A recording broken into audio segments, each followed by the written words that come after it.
Resident Evil Village is a game about a father trying to save his daughter, but to do that, he has to tear through 4 of the most distinct and unsettling horror archetypes ever put into a single game. A vampire countess in a gothic castle, a grieving doll maker who turns your own fears against you, a fish creature that everyone else looks down on, a mad engineer who's been quietly planning a revolution the whole time, and behind all of it, one woman who started something over 100 years ago that the entire Resident Evil franchise is still dealing with. Today, we're breaking them down one by one, starting with the castle, House Dimitrescu. Lady Alcina Dimitrescu is one of the most visually iconic villains in modern horror gaming, and that's not an accident. Standing at nearly 3 meters tall, draped in white, gliding through candlelit halls like something out of a gothic painting, she was designed to make an impression. But underneath all that aristocratic elegance is something genuinely disturbing, and the lore behind her is way more complicated than tall vampire lady in a castle. Here's the thing.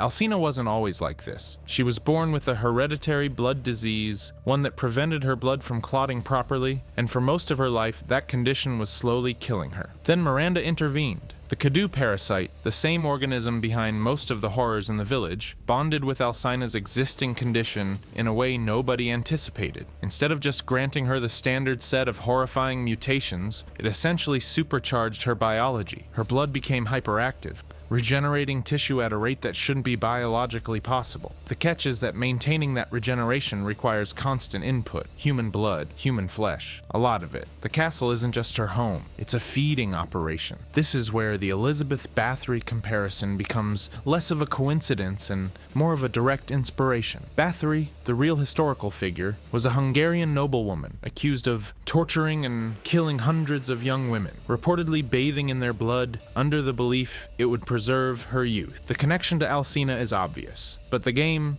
leans into it specifically through the ritual referred to as Sanguis Virginis, which translates roughly to blood of virgins. The wine served in the castle isn't wine. The prisoners in the dungeon aren't there by coincidence. The entire household runs on a system of procurement and consumption that Alcina has refined over decades into something almost mundane to her, which is, not ideal if you happen to be visiting. Then there are the daughters. Bela, Cassandra, and Daniela are not actually Alcina's biological children. They were human women at some point, servants or captives who underwent Cadou experimentation and didn't come out the other side as people anymore. What they became are swarms of blowflies, insects that have learned to maintain a human shape well enough to pass as her daughters. They think of Alcina as their mother. She treats them as her daughters. The relationship is real, even if the biology is a complete fabrication, and that detail makes the castle feel even more tragic than terrifying once you sit with it. The dagger of Death's flowers is what finally cracks her. The weapon is specifically engineered to destabilize the Cadou's influence on a host, and when Ethan uses it against Alcina, it doesn't just wound her. It unravels the careful biological balance that was keeping her human-shaped. Her final form is the result of that unraveling, a massive creature that no longer resembles anything aristocratic or composed. The castle as a setting and Alcina as its lord are essentially the same entity, and when one falls, so does the other. The Moroica locked in the dungeon are a footnote the game never fully explains. Former servants who mutated past the point of usefulness and got stored rather than discarded. They fill out the ecosystem of the castle in a way that makes it feel like a living, functioning horror, not just a backdrop. Alcina Dimitrescu is what you get when centuries of real-world predatory aristocracy get handed actual supernatural power. The castle just makes it literal. But if Dimitrescu is the horror you can see coming, the next lord is the one you never see at all. House Beneviento. Donna Beneviento is the only lord in Resident Evil Village who doesn't throw a single punch. Doesn't need to. She doesn't fight you. She just opens a door in your head and lets the worst things you've ever imagined walk through it. Here's the thing about Donna. Before Miranda ever got to her, she was already in trouble. Her parents committed suicide after a family member died during Miranda's Cadou experiments. Left alone in the Beneviento estate, she developed severe social anxiety and a dissociative attachment to a doll her father made for her named Angie. By the time Miranda found her and implanted her with the Cadou, Donna was already almost entirely withdrawn from the world. The parasite didn't break her. It just gave her something to do with the damage that was already there. What the Kadu gave Donna was the ability to secrete a psychoactive chemical through mold-infected plants. Anyone who inhales the pollen from her garden starts hallucinating. Not vague, dreamlike hallucinations. Targeted, personal, precision-engineered, psychological horror. She reads you. She finds the thing you're most afraid of losing, the thing you feel most guilty about, and she puts it in front of you and watches what happens. Which is, not ideal when you're trying to navigate a pitch-black basement with no weapons. The weapon stripping is what makes her section genuinely terrifying in a way none of the other lords manage. Dimitrescu chases you with claws. Moreau floods a reservoir. Heisenberg throws metal at you. Donna takes away every tool you have and sends a thing that looks like a grotesque infant crawling through the dark after you, screaming. Ethan's guns, his knife, his medical supplies, all of it gone, because none of that's real. He's inhaled the pollen. The entire sequence is happening in his head, while Donna sits upstairs with Angie on her lap. The gothic horror influence here is possession and haunted dollhouses. The particular dread of inanimate things that move when they shouldn't, of grief manifesting as something physical and malevolent. Donna herself is barely present. She communicates through Angie. She hides inside the horror she's created. And when Ethan finally tracks Angie down and stabs her with a pair of scissors, it turns out he's been stabbing Donna the whole time. She was the doll all along. Of all 4 lords, Donna is the only one who never wanted any of this. She didn't want power or revenge or Miranda's approval. She just wanted to be left alone, which makes the Beneviento house feel less like a villain's lair and more like a haunted room that never got cleaned out. And then there's the lord who wanted Miranda's approval more than anything in the world and got nothing but contempt in return. House Moreau, Salvatore. Moreau is, without question, the most pitiable thing in Resident Evil Village, and that's saying something in a game that features a 9-foot vampire countess and a man who turned himself into a magnet. Here's the thing about Moreau. Every other lord in the village carries themselves with some version of dignity. Dimitrescu is theatrical and imperious. Heisenberg is bitter and brilliant. Donna Beneviento is unsettling in a way that feels almost deliberate, like she's weaponizing her own grief. Moreau is none of those things. Moreau is a man who knows exactly what he is and hates every second of it, which somehow makes him worse to look at and harder to forget. He's a mutated fish creature living in a reservoir, running errands for Mother Miranda and desperately trying to convince himself she sees him as something other than useful. She doesn't. The game makes this clear almost immediately. His entire characterization is built around a single, tragic dynamic. He is devoted to someone who tolerates him at best and finds him repulsive at worst, and he is fully aware of this, and he keeps showing up anyway. His diary entries are where the real damage is done. Moreau writes about Miranda with the kind of desperate, clinging admiration that is genuinely uncomfortable to read, not because it's monstrous, but because it's recognizable. He calls her his mother. He talks about wanting to make her proud. He describes being dismissed and overlooked, and responds by doubling down on his loyalty rather than questioning hers. It's the psychological profile of someone who has decided that being needed by someone who doesn't respect them is better than not being needed at all, which is, not ideal. The Lovecraftian influence on his design is not subtle. The reservoir setting, the fish mutations, the general sense of something ancient and wrong living in the water beneath a village that has learned not to ask questions about it. It maps almost directly onto the Shadow over Innsmouth template, that particular horror of transformation into something aquatic and inhuman, something that used to be a person, and technically still is, but really isn't anymore. The difference is that Moreau retains full awareness of what happened to him. He didn't lose himself in the transformation. He just lost everything else. His boss fight reflects this. He's not threatening in the way Dimitrescu is threatening. He's dangerous the way a cornered animal is dangerous, frantic and outsized, and more about the environment than the creature itself. The reservoir floods. Visibility drops. He cycles through phases that feel less like a monster asserting dominance and more like something lashing out because it has no other options left. By the end of it, you've killed something that spent its last moments trying to protect a purpose it was never actually given. There are worse fates in this game, but not many that stick with you longer. Now forget pity. The next lord doesn't want it, doesn't need it, and has been quietly building a way out from the moment Miranda got her hands on him. House Heisenberg. Karl Heisenberg is either the most self-aware character in Resident Evil Village, or the most tragic, And honestly, it might be both at the same time. He knows exactly what Mother Miranda is. He knows exactly what she's done to all of them. And unlike every other lord in the village, he's not delusional about it, not devoted to it, not broken into acceptance. He's furious about it, has been for years. He's been sitting in that factory, grinding his teeth, building an army out of corpses, and waiting for the exact right moment to burn the whole thing down. Before you write him off as just another big guy with a hammer, hear me out, because Heisenberg is doing something none of the other lords are doing. He's playing a long game.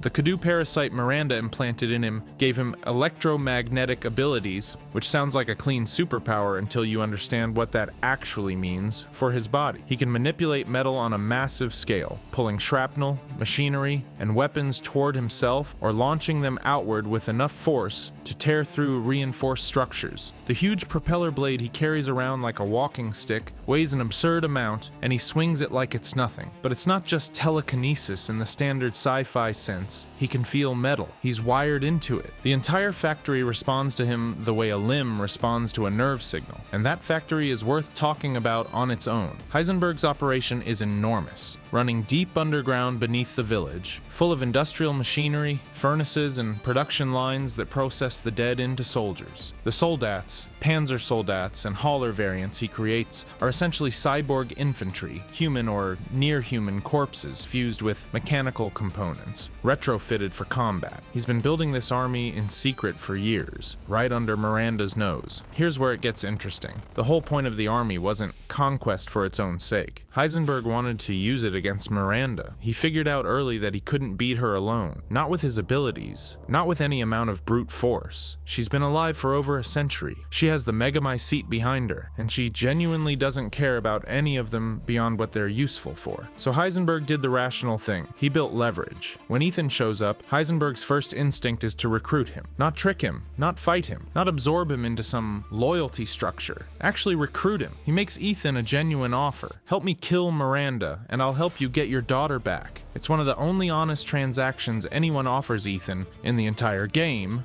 Heisenberg is the one lord who treats Ethan like a person capable of making a decision, rather than an obstacle to root around. Ethan says no, which, to be fair, Heisenberg follows up with immediate attempted murder, so the offer had a short shelf life, but the fact that it was on the table at all tells you something about how his mind works. He's pragmatic. He's not interested in ideology or ritual or Miranda's mythology. He wants a specific outcome, and he'll work with whoever gets him there. What makes him genuinely compelling is that he's right about almost everything. Miranda is exactly as monstrous as he says she is. The other lords are exactly as trapped as he describes. His plan, chaotic and brutal as it is, comes closer to actually threatening Miranda than anything else in the village. He just underestimates how much of a wrench Ethan specifically is going to throw into the machinery. There's also something quietly devastating about the fact that Heisenberg, the loudest and most overtly hostile of the lords, is the one who had the most coherent survival strategy. He spent years building towards something real, and it still wasn't enough. The factory falls, the army gets destroyed, and Heisenberg himself gets folded into the Beneviento-esque nightmare fuel of the game's final stretch, absorbed and discarded like every other piece Miranda decides she's done with. He was the most rational person in an irrational situation. That's either admirable or the saddest possible outcome, depending on how you look at it.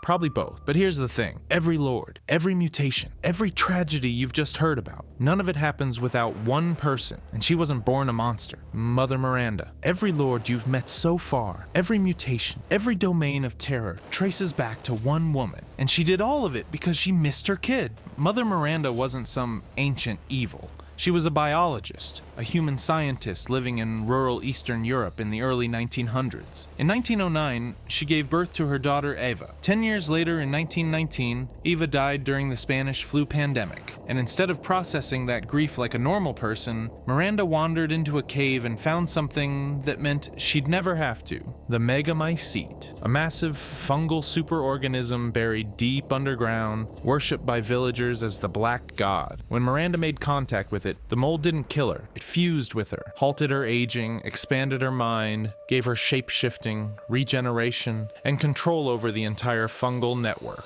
She could become other people, transform into a flock of crows, or shift into monstrous forms with wings and tendrils. But she didn't care about any of that power for its own sake. She cared about one thing. The Megamycete stored the consciousness of everyone who died while infected, which meant somewhere in that fungal hive mind, traces of Eva still existed. Find the right vessel with perfect genetic compatibility, and Miranda could pull her daughter back out. That's the entire motivation behind a century of human experimentation and mass murder, a mother who couldn't let go. Over the following decades, Miranda developed the Kadu, a parasitic organism she implanted into villagers, animals, and regional nobles, testing each for compatibility with Eva's consciousness. Most subjects died. Many became lichens, feral creatures cast out to roam the ruins. A tiny fraction survived with stable mutations. 4 of those survivors became her lords: Dimitrescu, Beneviento, Moreau, Heisenberg. Each one a failed vessel, too unstable, too corrupted, too mentally underdeveloped, but useful enough to keep around. Miranda elevated them,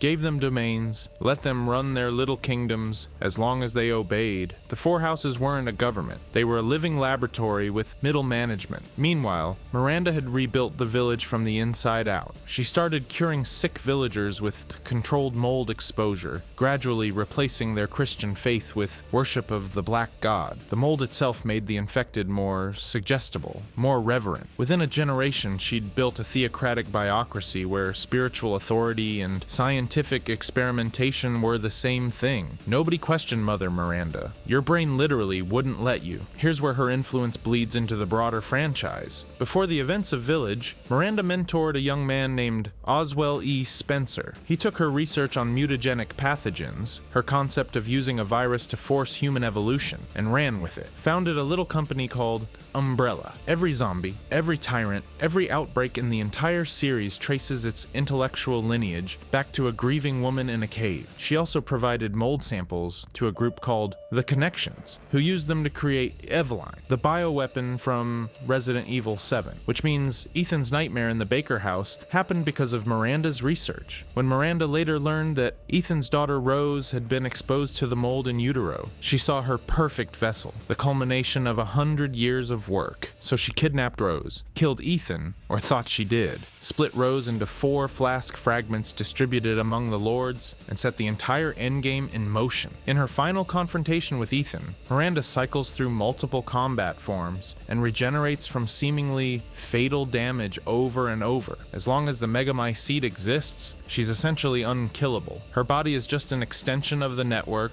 which is exactly why she loses. Chris Redfield's team plants charges on the Megamycete's core. Once that connection severs, Miranda's regeneration fails, and Ethan finishes her off at the ceremony site, ending over a century of grief-fueled science. The one variable she never accounted for, a father who loved his daughter just as much as she loved hers. The tragedy of Miranda is that her motivation is completely understandable. She's a mother who lost her child and refused to accept it. That's human. That's sympathetic. But the thousands of lives consumed, the civilizations of horror spawned from her research, the lichens unleashed on her own villagers the moment they stopped being useful, all of it makes sympathy impossible to sustain. She's not a monster because she grieved. She's a monster because she decided everyone else's life was worth less than her grief. If you enjoyed this video and want to see more, click the video on the screen now